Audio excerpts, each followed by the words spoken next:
Buongiorno a tutti, benvenuti nella Chiesa Evangelica di Udine. Un saluto a tutti i fratelli in sala, a tutti gli ospiti, a tutti quelli che ci seguono da casa. È sempre una gioia trovarci insieme con lo scopo di adorare il nostro Dio. Penso che ognuno di noi nel nostro cuore questa mattina desideri proprio fare questo: adorare il Signore, benedirlo, ringraziarlo, perché ogni cosa, sappiamo, viene da Lui. La vita stessa viene da Lui, è Lui che ce l'ha data, è Lui che ci ha creati. E anche il Salmo che questa mattina volevo condividere con voi dice così, Salmo 147, leggo i primi 8 versetti. Lodate il Signore, perché è cosa buona salmeggiare al nostro Dio, perché è cosa dolce e la lode si addice a Lui. Il Signore ricostruisce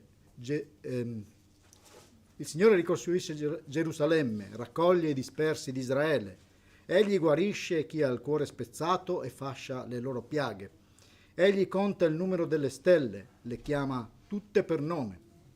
Grande è il nostro Signore, è immenso il suo potere, la sua intelligenza è infinita. Il Signore sostiene gli umili, ma abbassa gli empi fino a terra. Cantate al Signore inni di lode, salmeggiate con l'accetta al nostro Dio, che copre il cielo di nuvole, prepara la pioggia per la terra e fa germogliare l'erba sui monti. Signore, noi vogliamo lodare te, vogliamo ringraziarti per le opere che hai fatto. Noi ora confidiamo nel tuo amore, perché soltanto tu eterno regni in terra e in cielo, sei il Re. Queste sono le parole del canto che vi invito insieme a cantare anche voi da casa. Cantiamolo insieme per onorare proprio e adorare il nostro Dio. Prego.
Grazie di cuore per quello che tu sei, per quello che tu rappresenti nella nostra vita.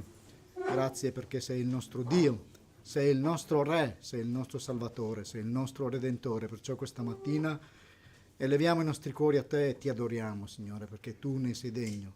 Grazie per l'amore che hai per la tua Chiesa, grazie per l'amore che hai per tutti gli uomini, perché tu desideri che tutti gli uomini siano salvati e che giungano alla conoscenza della verità. Perciò questa mattina ricevi la nostra lode, il nostro ringraziamento e la nostra adorazione, nel nome di Gesù.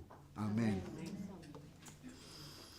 Abbiamo un Dio misericordioso, un Dio che ricostruisce le mura della sua città, Gerusalemme, che raccoglie i dispersi del suo popolo, abbiamo letto al versetto 2.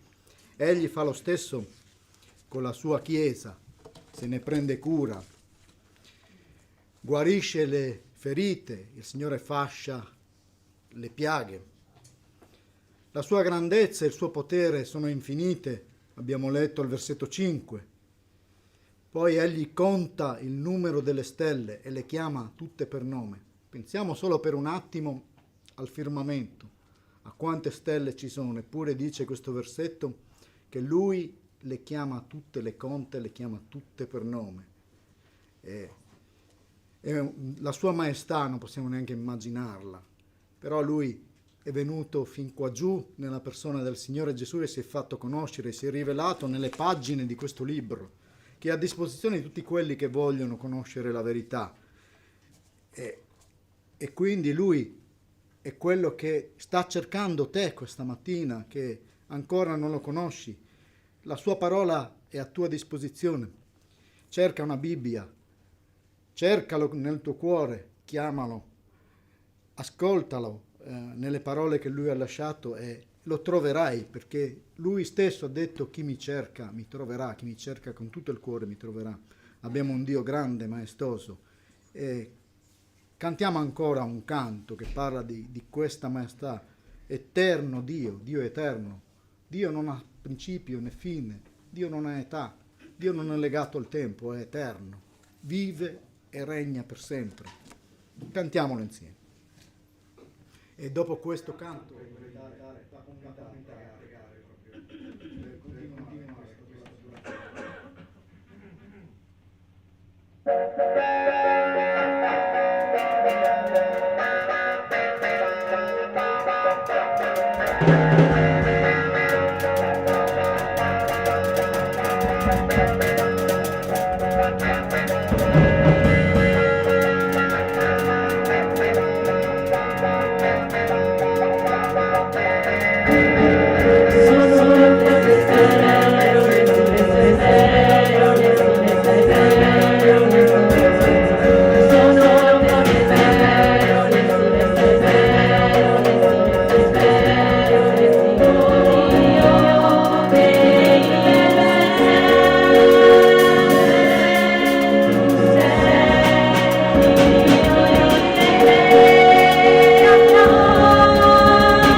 Eterno Dio, eterno amore eterno che tu dimostrassi verso di noi, verso di me, quando io non ti conoscevo, Signore, tu già mi amavi.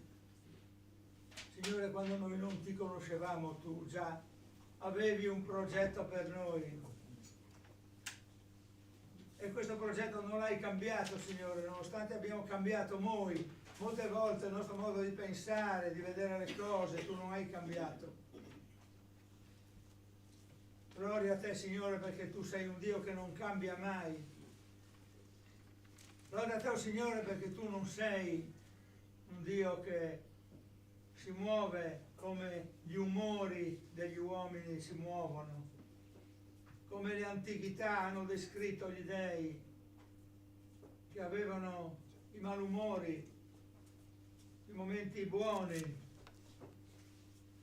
Noi siamo soggetti all'umore buono, cattivo, il sole si fa star meglio, la pioggia ci deprime, tu, Signore, non cambi mai. Lode a te per questa tua eternità, che però non è impassibile, perché è carica di amore nei nostri confronti, e tu capisci ogni cosa, ogni limite e ogni aspetto della nostra vita quotidiana ogni giorno. Lode a te, Signore, perché tu capisci più di tutti gli altri. Tu sia benedetto, Signore, perché solo tu capisci l'entità e l'identità di ognuno di noi, la forza, il limite di ognuno di noi. Lode a te, Signore, eterno Dio, eterno Re. Amen. Amen. Sì, Signore, grazie perché è vero, sei eterno e tu un giorno hai voluto donare e condividere questa eternità con noi, Signore. Grazie di essere venuto a bussare ai nostri cuori, sofferenti, tristi, pieni di peccato, e tu hai voluto pulire, Signore, questo peccato con tuo figliolo su nella croce. Lì abbiamo visto un gesto infinito, difficile solo da comprendere, e tu l'hai fatto per tutti, perché sei l'unico vero Dio da poter onorare e ci ha salvato la vita, Signore. Grazie per tutto quello che stai facendo per tutte le nostre vite, Padre Santo. Grazie per continuare a mettere la tua mano potente sopra di noi. Grazie per averci donato lo scudo, l'arma più potente di tutte, la parola di Dio, la Bibbia. Grazie, Padre, di questo amore. Grazie perché lo sentiamo forte nel cuore. Siamo qui tutti insieme a ringraziare del tuo grande gesto, Signore. Nel nome di Gesù noi ti lodiamo. Amen. Amen.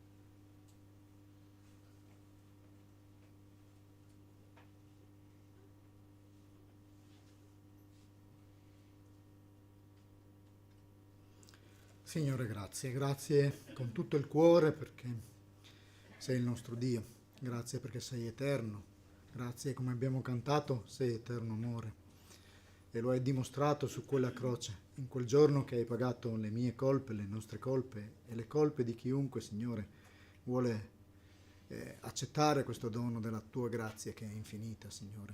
Perciò con un sol cuore, Signore, questa mattina penso di vedere nei cuori dei miei fratelli, Signore, questo desiderio di venire a te davanti alla tua maestà, davanti alla tua presenza, con un cuore, Signore, rinnovato dalla tua grazia, con un cuore e con una vita nuova, Signore, che tu ci hai dato in Cristo. Perciò ti adoriamo questa mattina, ti benediciamo e affidiamo questo tempo di lode a te, Signore, perché ne sei degno. Grazie con tutto il cuore, nel nome di Gesù. Amen. Amen. Il Signore ha provveduto a tutti i bisogni. Egli provvede anche agli animali, a tutto il creato. Provvede la pioggia, provvede tutto ciò che l'uomo ha bisogno, ma non solo l'uomo, l'ha visto, il creato stesso. Egli si compiace di quelli che lo temono. Leggiamo i versetti dall'11 al 13, che dice proprio questo: il Signore si compiace di quelli che lo temono, di quelli che sperano nella sua bontà. Celebra il Signore Gerusalemme.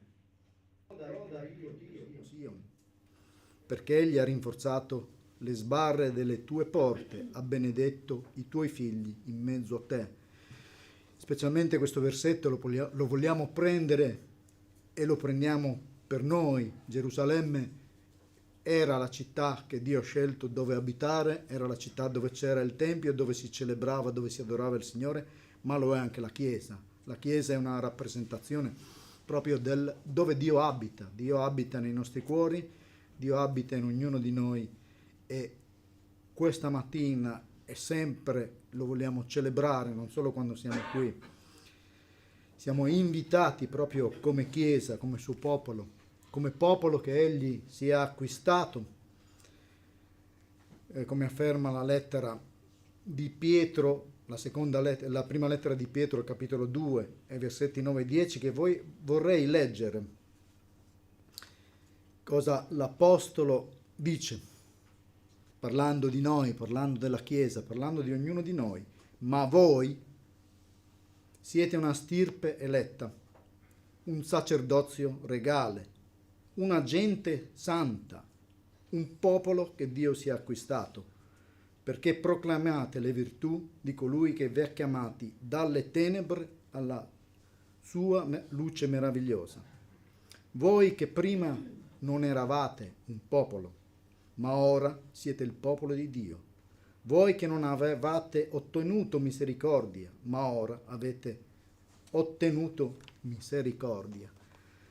Che bello essere il popolo di Dio, che bello essere colui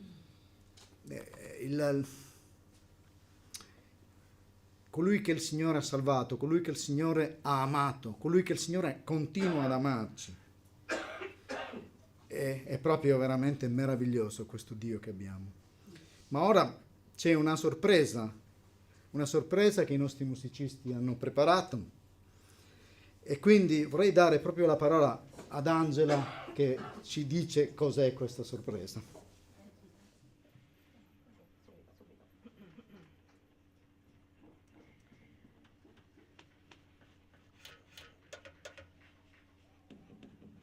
Sorpresa è un'occasione per voi, perché ci ascolta a casa di ricordare o anche di conoscere, per chi ancora non lo sa, del grande amore di Dio che ha donato a ognuno di noi attraverso Gesù Cristo.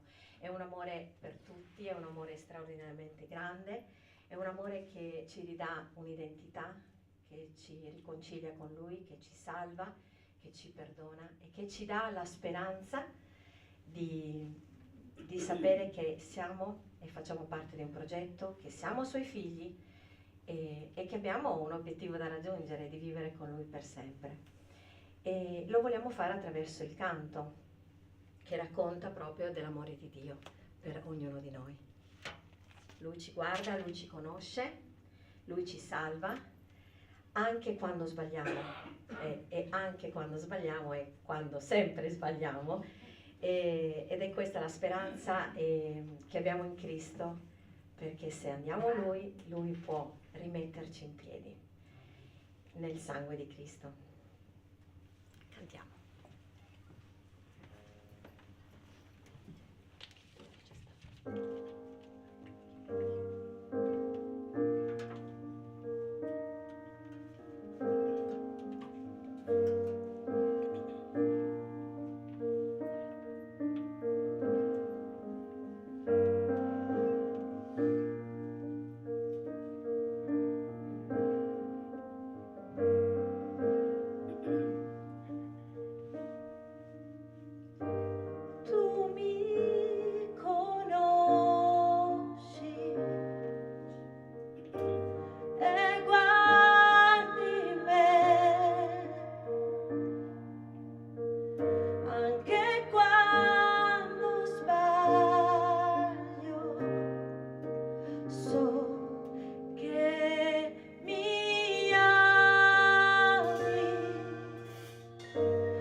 Grazie Angela, grazie a tutti voi che ci avete cantato questo canto meraviglioso, un canto in cui le parole ci toccano. So che mi ami, finiva questo canto, so che mi ami. Tutti noi sappiamo quanto il Signore ci ama, quanto il Signore è prezioso per noi. E grazie anche alla regia, a tutti i nostri ragazzi, alla tecnologia, ognuno di noi si adopera proprio per questo corpo che è la sua Chiesa, la Chiesa del Signore. E vorremmo leggere l'ultima parte di questo Salmo, dai versetti 14 ai versetti 20. Egli mantiene la pace entro i tuoi confini, ti sazia con frumento scelto. Egli manda i suoi ordini sulla terra, la sua parola corre velocissima. Egli manda la neve come lana, sparge la brina come cenere. Egli getta il suo braccio come a pezzi, e chi può resistere al suo freddo? Egli manda la sua parola, li fa sciogliere, fa soffiare il suo vento e le acque corrono. Egli fa conoscere la sua parola a Giacobbe, i suoi statuti e i suoi decreti a Israele. Egli non ha agito così con tutte le nazioni, e i suoi decreti esse non li conoscono. Questi ultimi versetti ci mostrano come la natura stessa sia sottoposta alle leggi da lui stesso stabilite e come si è fatto conoscere tramite la sua parola, prima al suo popolo e poi a tutti noi fino ad arrivare ad oggi. La parola che abbiamo, questo libro, è arrivato a noi grazie allo Spirito Santo che ha ispirato degli uomini a scrivere ciò che Dio ha voluto farci sapere. Lui si è rivelato in queste pagine di questo libro prezioso e questo libro è a disposizione di chiunque. Oggi lo troviamo dappertutto. Questa è la verità. Cristo si è definito la via, la verità e la vita. La parola che lui ha detto non passerà e in effetti da 2000 e più anni la parola che lui ha detto è ancora qui. Ora do la parola al fratello Gaetano per portarci il messaggio che il Signore questa mattina gli ha messo nel cuore e per continuare questo momento di adorazione. Il Signore ti benedica e ti guidi, Gaetano. Prego.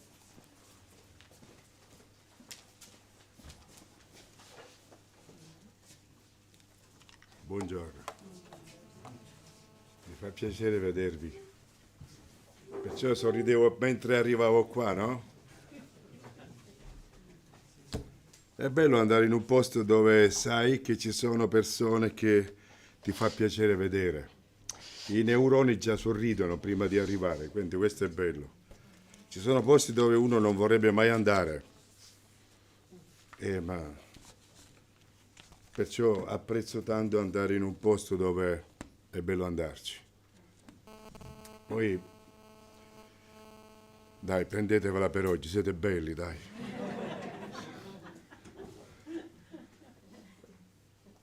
No, vi guardo tutti perché siete così, insomma. Forse perché avete la faccia nascosta. No, siete belli, perché voi siete la dimostrazione che il Cristo ha funzionato. Se siete qua, di chi è colpa? Va bene, oggi ci imbarchiamo su una cosa particolare e vai.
Fine, perché Giobbe, anche lui è un credente. E che cosa ha fatto Giobbe con la sua fede? Ha smantellato la fede degli altri tre. Li ha messi in crisi, li ha fatto tacere. Questo ci invita alla necessità di crescere nella fede. Non so quanto di voi frequentate lo studio biblico, frequentatelo che vi fa buona salute, soprattutto spirituale. Studiate le scritture, studiatele con persone che le hanno già studiate e vi sanno indicare cosa c'è nelle scritture e come anche discernere le scritture. Dopodiché ci sono delle risposte a Giobbe, ma sono in modo graduali. Prima di tutto è un altro credente che riesce a parlare a Giobbe e a dare delle risposte perché la sua fede ha meno lacune degli altri. Ecco, in questo libro praticamente ci sono dei dibattiti, dei confronti di gente che crede. Non c'è un ateo oppure no, tutti credenti, parlano tutti di Dio, ma ci sono dei gradi di conoscenza, dei gradi di maturità, dei gradi di appropriazione della fede. E quando arriva Eliù è un giovane, e qui una parola buona per i giovani. È perché lui dice: signori, sono stato zitto perché ho fatto parlare quelli che avete i capelli bianchi. Vi ho rispettato, avete parlato, adesso dovete stare zitti. Perché? Perché non avevano portato nessuna risposta a Giobbe. Anzi, al contrario, l'avevano esasperato nel suo stato di cose. Quindi Eliù è un giovane. Cosa voglio dirvi, ragazzi e ragazze? Che il Signore può usarsi di voi meglio di qualcuno di quelli che abbiamo i capelli bianchi. Tranquilli, davanti al Signore non c'è una questione di età. Davanti al Signore c'è una questione di relazione, di incontro con Lui, di amore per Lui, di consacrazione a Lui, di dedicazione a Lui, di studio, di cammino con Lui. Davide è un giovane e vince una guerra quando un esercito è paralizzato. Nella Bibbia ci sono tanti esempi di giovani che fanno la differenza. E questo mi permetto di dirvi, ragazze e ragazzi, andate avanti nella vostra fede e fate la differenza lì dove vi trovate. Eliù è un giovane, è anche un giovane educato, ben educato, che rispetta gli altri, però a un certo punto dice: beh, adesso ho diritto di parola pure io, quindi state zitti e ascoltate. Ma più che altro, se torniamo al quadro, lui parla con Giobbe e quindi farà 5 discorsi e poi è il Signore che parla. Praticamente Eliù in questo modo quello che fa è di preparare la via al Signore. Questa frase l'abbiamo sentito tante volte. Il profeta Isaia l'annuncia e poi viene ripresa nei Vangeli. Preparate la via al Signore. Che le alture siano abbassate, che le valli vengono ricolmate, e perché il Signore arriva e fa quello che deve fare e porta la sua grazia e porta la sua salvezza. Eliù ha fatto esattamente questo. Viene ripreso anche nell'Epistola agli Ebrei, questo concetto di fare in modo che i dossi vengano tolti, Ebrei 12, e le valli siano colmate affinché, dice, chi cammina male non esca fuori strada. Sappiamo che quando stiamo bene, qualsiasi territorio per noi va bene, ma quando abbiamo difficoltà, un piccolo fosso, un piccolo dosso ci può fare cadere. E cosa dobbiamo fare noi? Non dobbiamo fare il lavoro di Dio. Dobbiamo fare il lavoro che Lui si aspetta da noi. Togliere ciò che può essere un ostacolo e riempire ciò che può essere un fosso che farà una caduta. E il resto lo fa il Signore. Preparare la via al Signore. Eliù fa esattamente questo. Eliù quello che fa è di preparare adesso Giobbe alla disponibilità dell'ascolto di Dio. E il Signore si rivelerà. Se andiamo di nuovo quindi poi c'è la conclusione, come prima, più di prima, ma manca una frase. I lutti sono lutti. E Giobbe ha vissuto dei lutti. Non c'è niente che sostituirà quello che è stato tolto via prima. Bisogna essere onesti e leali nei confronti del dolore e della sofferenza. Ma Giobbe ha proseguito il cammino. Ecco, là può dire come prima, puntini, ha potuto proseguire il cammino. È andato avanti, ha incontrato di nuovo il bene di Dio, la benedizione di Dio, la grazia di Dio, è andato avanti e ha completato il suo cammino sulla faccia della terra.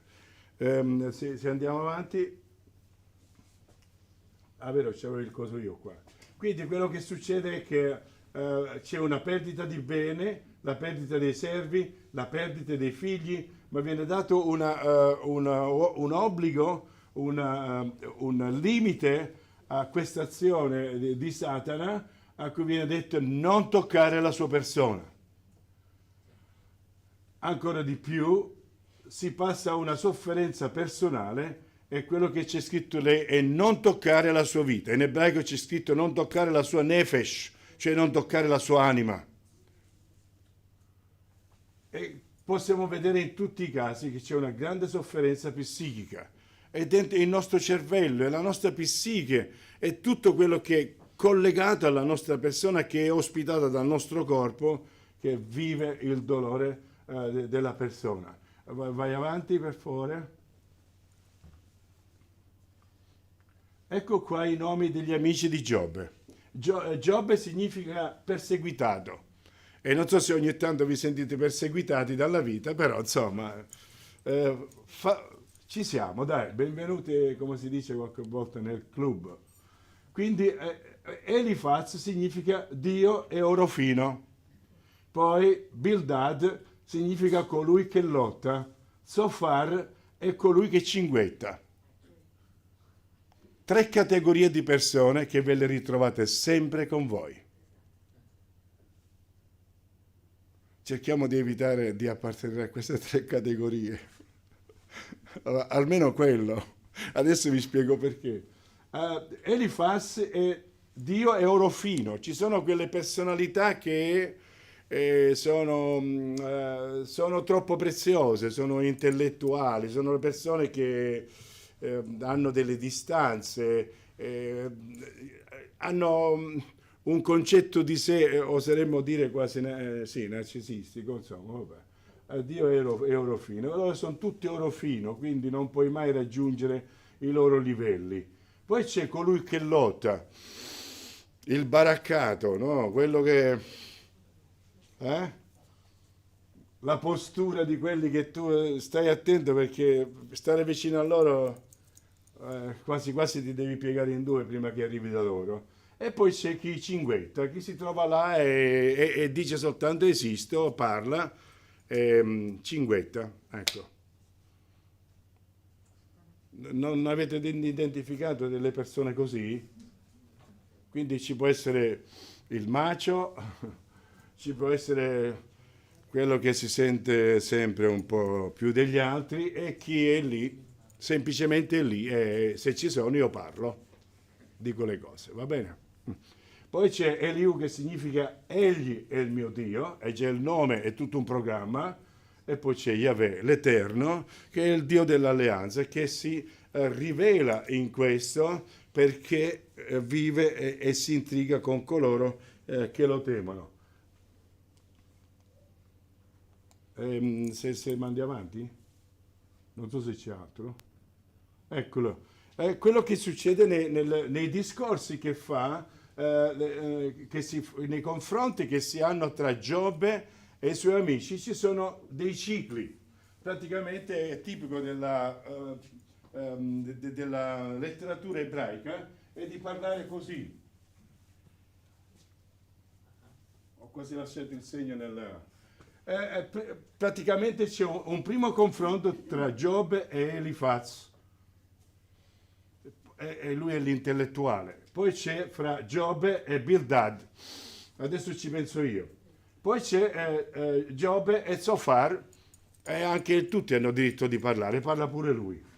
Nel secondo ciclo, che va dal 12 al 20, poi c'è ancora un altro circolo, un altro giro. Di nuovo parla Elifaz, e poi di nuovo Bildad, e poi di nuovo Zofar. E poi quello che succede è che parla Mister Intellettualità, parla Mister Forza, e Zofar non cinguetta più. Non c'è, il ciclo non viene completato. Quindi abbiamo 3, 6, 8 discorsi, 8 confronti tra di loro. Che significa questo? Che Giobbe veramente li ha zittiti. Poi cosa fa Giobbe? Scarica tutto quello che c'è da dire in 5 discorsi e svuota tutto. Questo è interessante perché l'unico davanti al quale potete svuotare tutto è il Signore. Se andate da qualcuno, forse dopo un po' è saturo, non ce la fa più, ma il Signore è lì che ascolta. E dopo di questo interviene Eliù. Vai avanti ancora? Ecco, le risposte arrivano.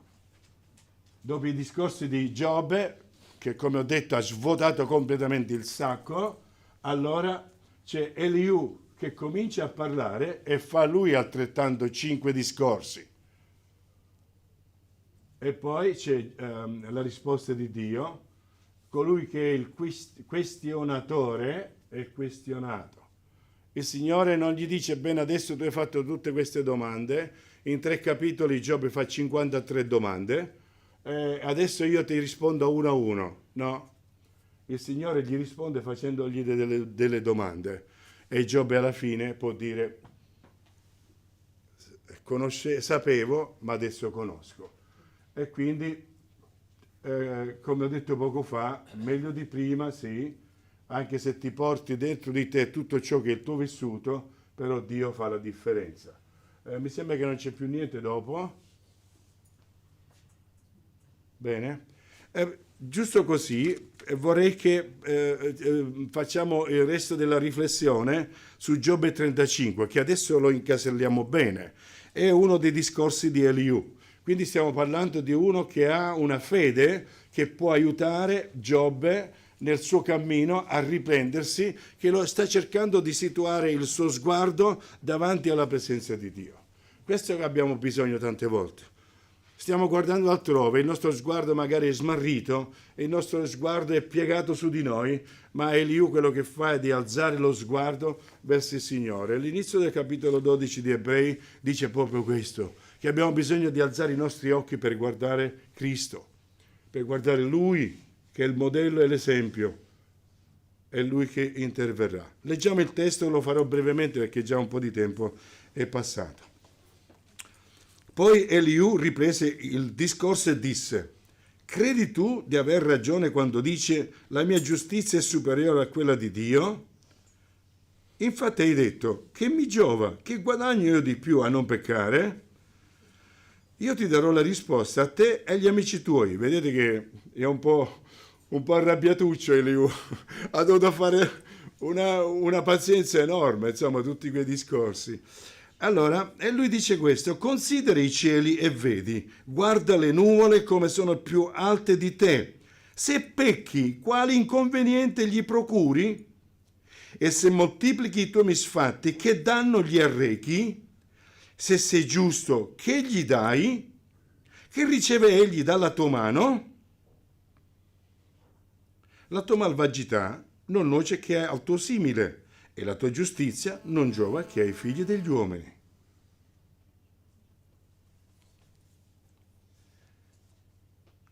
Da qui, dal dialogo diretto con Giobbe, passa a una considerazione generale, globale. Si grida per le molte oppressioni, si alzano lamenti per la violenza dei grandi, ma nessuno dice: dov'è Dio, il mio creatore, che nella notte ispira canti di gioia, che ci fa più intelligenti delle bestie dei campi e più saggi degli uccelli del cielo? là gridano, ma egli non risponde a motivo della superbia dei malvagi. Certo, Dio non dà ascolto ai lamenti vani, l'Onnipotente non ne fa caso. E tu, quando dici che non lo scorgi, la tua causa gli sta davanti, sappilo aspettare. Ma ora, perché la sua ira non punisce, perché egli non prende rigorosa conoscenza delle trasgressioni, Giobbe e Gaetano, metteteci ognuno di voi il vostro nome, abbiate coraggio di farlo, apre vanamente le labbra e accumula parole senza senso. C'è scritto irragionevole in alcune Bibbie, ma è senza senso. Cioè non hanno il senso delle cose di Dio. Quindi, come ho detto, veloce, è vero che Giobbe, credi tu di aver ragione quando dici la mia giustizia è superiore a quella di Dio. Giobbe non l'ha detto in questa formulazione. E Eliù lo spiega pure. Quando tu affermi questo e questo, il significato è questo. E questo è importante che noi lo mettiamo davanti a noi, perché abbiamo bisogno di onestà intellettuale quando noi facciamo un dialogo con noi stessi davanti a Dio. Ieri dicevo ai ragazzi, quando il Signore Gesù ci parla di andare a pregare dentro il ripostiglio, dove non c'è niente di interessante normalmente, che cosa ci sta dicendo? E addirittura la dice, vai a pregare nel ripostiglio e parla al Padre tuo che è nei cieli, che sa già tutto. E che ci stiamo andando a fare nel ripostiglio? A prenderci in giro da soli? Ma se Gesù l'ha detto, e mi parla che Gesù parla bene, no? A me piace sempre quando parla Gesù. Se l'ha detto c'è una ragione. Allora, vado a pregare il Padre mio che è nei cieli, siamo d'accordo, ci vado. Lui sa già tutto, ma io devo andare lì, dove non c'è niente di attraente, perché l'unica realtà attraente sei tu stesso. È quello che il Signore ci chiama a avere delle prese di coscienza di noi stessi. Già Lui lo sa. Ma perché ci porta in un posto dove noi non possiamo essere distratti da niente? Lasciate il telefonino anche quando pregate, che sennò ho la tentazione di guardarlo. Perché il Signore vuole che noi prendiamo onesta e leale coscienza di noi stessi. Perché a volte noi giriamo intorno a noi stessi e ci inganniamo da soli. Facciamo delle varianti perché vorremmo dire ma non diciamo, anche a noi stessi. E Giobbe ha fatto questo, ha fatto delle affermazioni. Che mi giova, che guadagno io di più a non peccare? Quindi sto giudicando il mio stato di essere nei confronti di Dio, a che vale la pena ancora servirti, Signore? E se vale la pena servirti, Signore, se sto facendo questo quesito, significa che io sto giudicando Dio e io sono superiore a Dio. Il discorso è logico. Perciò Eliù gli dice, bene, cerca di guardare te stesso dove sei. E poi dà lui a questa voglia di rispondere anche ai suoi amici e dice, prima di tutto vai a leggere il messaggio di Dio nella creazione. Considera i cieli e vedi, guarda le nuvole come sono più alte di te. Renditi conto che Dio è un po' più grande di te, molto più grande. E fa delle considerazioni straordinarie. Fa delle considerazioni che devono portarci alla ragione, devono portarci al senno nel nostro comportamento di ogni giorno. Se siamo arrabbiati con Dio, andiamoglielo a dire. Se abbiamo un problema con Lui, andiamoglielo a dire, ma non ce la prendiamo con quegli altri che sono vicini a noi. Perché quello che Lui dice è questo, se pecchi, quale inconveniente gli procuri a Dio? E se sei giusto, che cosa gli stai dando a Lui? Mi pare che il Signore è più giusto di noi. Addirittura ha detto che se la giustizia vostra non supera quelli dei farisei e degli scribi, santi da una parte e teologi dall'altra, voi il regno di Dio ve lo potete pure scordare. Il Signore è giusto. Ci vorrebbe un amen proprio come coro, se sei giusto, che gli dai? Che riceve egli dalla tua mano? Ma fa la precisazione, la tua malvagità nuoce al tuo simile e la tua giustizia giova ai figli degli uomini.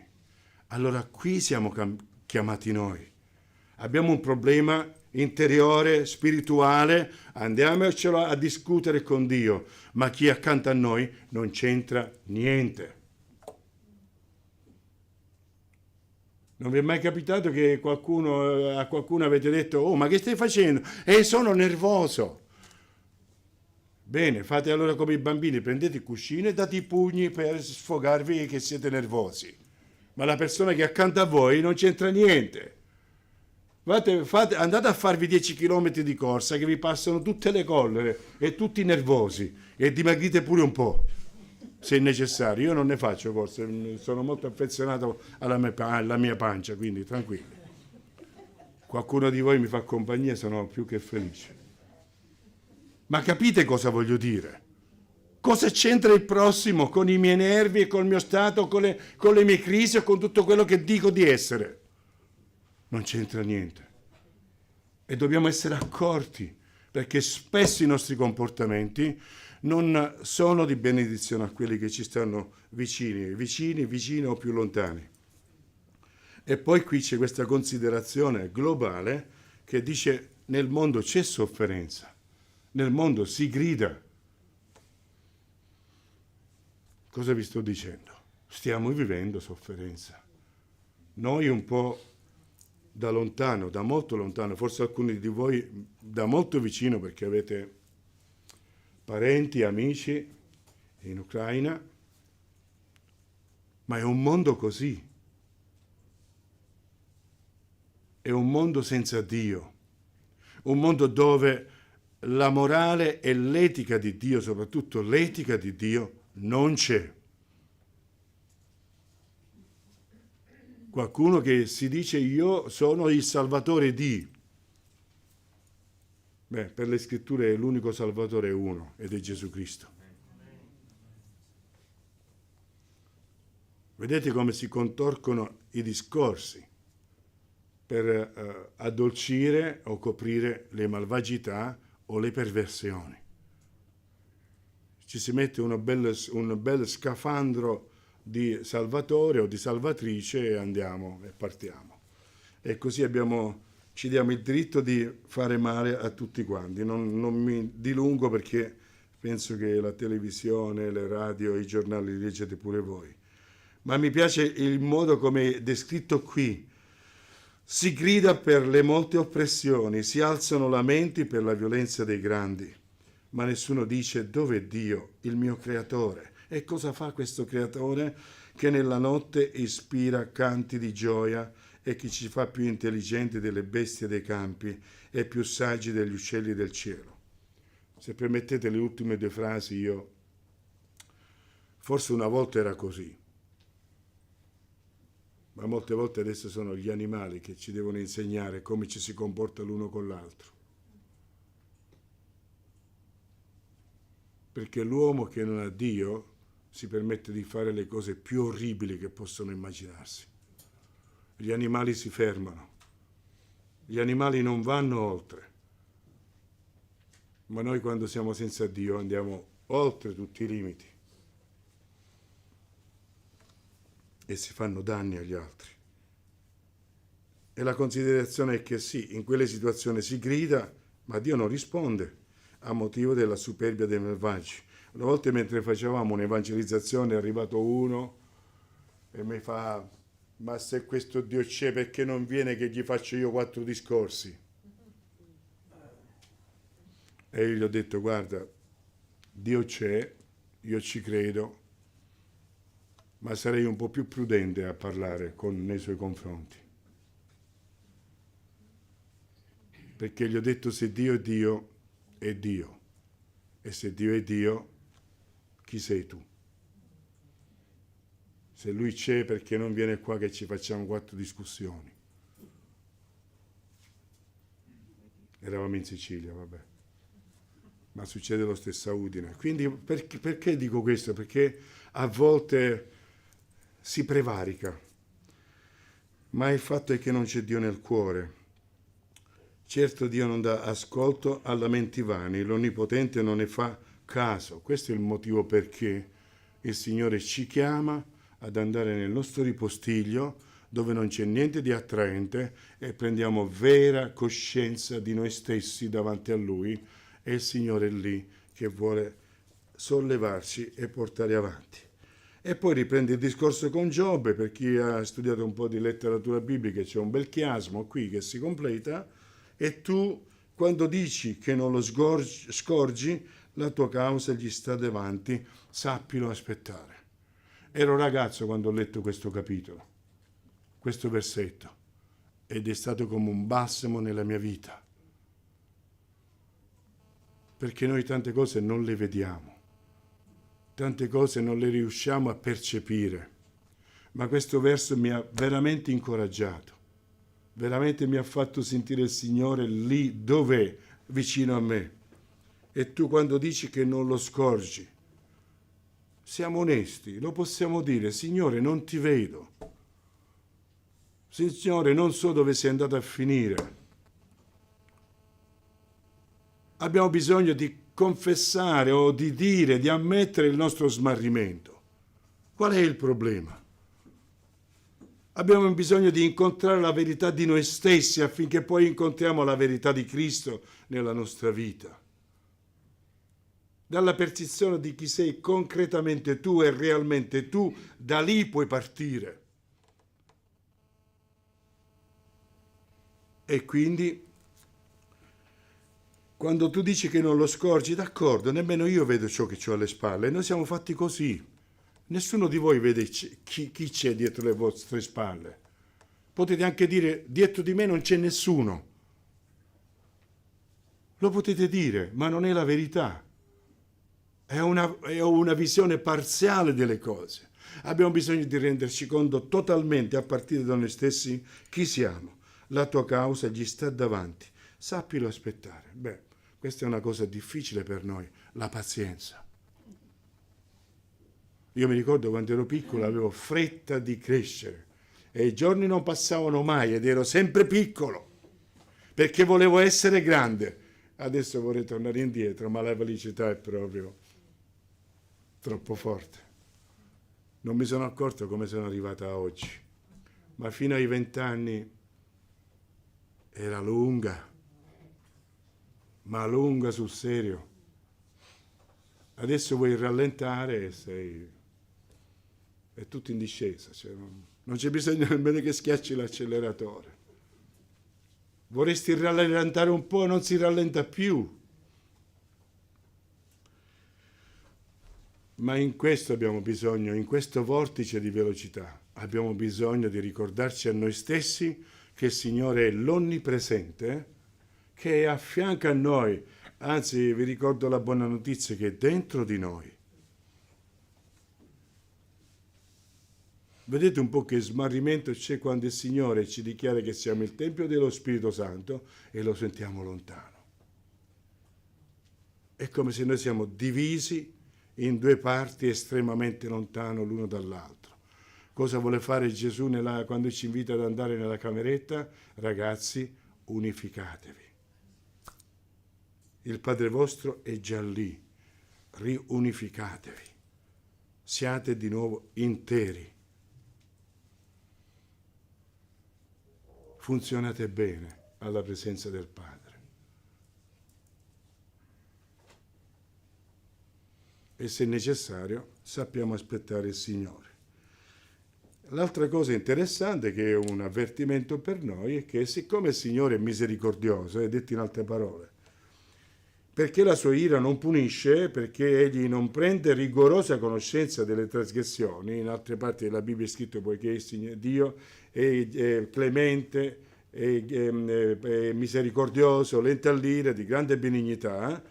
Ecco, allora cosa succede? Che noi ci prendiamo la libertà di parlare e di dire quello che ci passa per la mente. E il Signore non ci sta falciando. Non dice qua, state attenti che il Signore è lì, ciao! No. C'è la misericordia di Dio, c'è la grazia di Dio, c'è questa pazienza di Dio che ti lascia dire quello che c'è da dire. Ma come abbiamo visto prima, Eliù chiama Giobbe alla riflessione, quella riflessione che ha portato il figlio prodigo alla casa del Padre. È quella riflessione che deve essere la nostra, che quando siamo un po' smarriti, un po' nel disagio, possiamo tornare alla presenza del Padre per incontrare noi stessi. Lui è già lì. E per sentire ancora di nuovo la freschezza della presenza dello Spirito Santo dentro la nostra vita.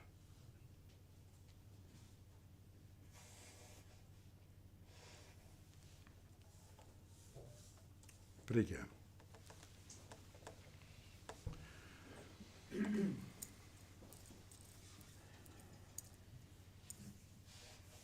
Signore, ti ringraziamo per la tua parola, ti ringraziamo per questo momento che è descritto, questo momento della vita di Giobbe, questo fratello che aiuta l'altro fratello a riflettere, a rafforzare la sua fede, a riorientare la sua fede.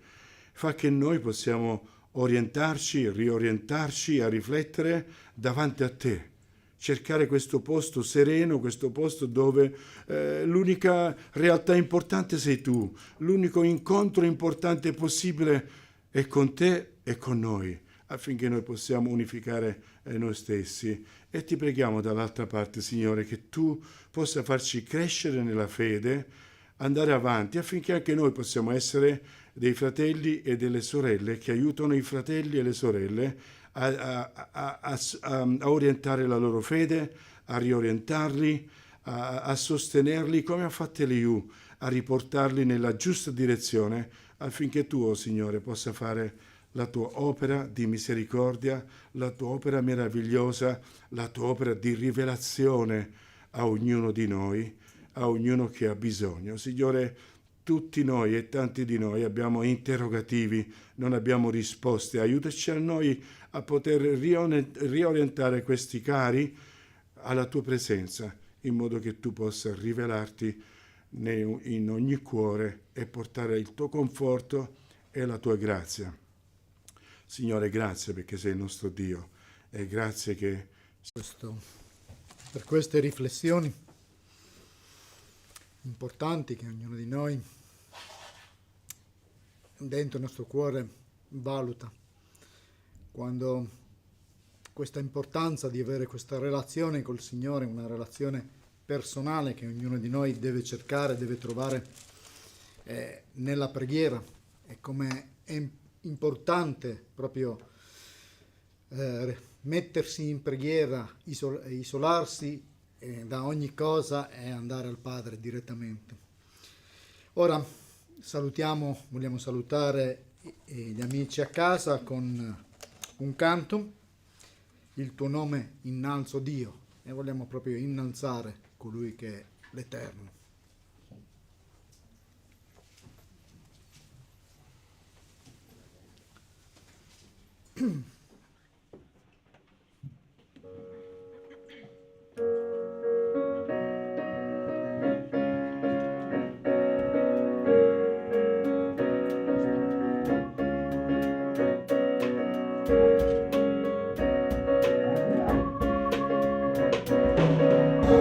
Il tuo nome innalzo Dio, con le lodi del mio canto, son felice che sei in me, perché un giorno mi salvasti, tu sei venuto qua giù, Signor Gesù, per mostrarmi la via che porta a Dio, tu sei morto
Adesso siamo giunti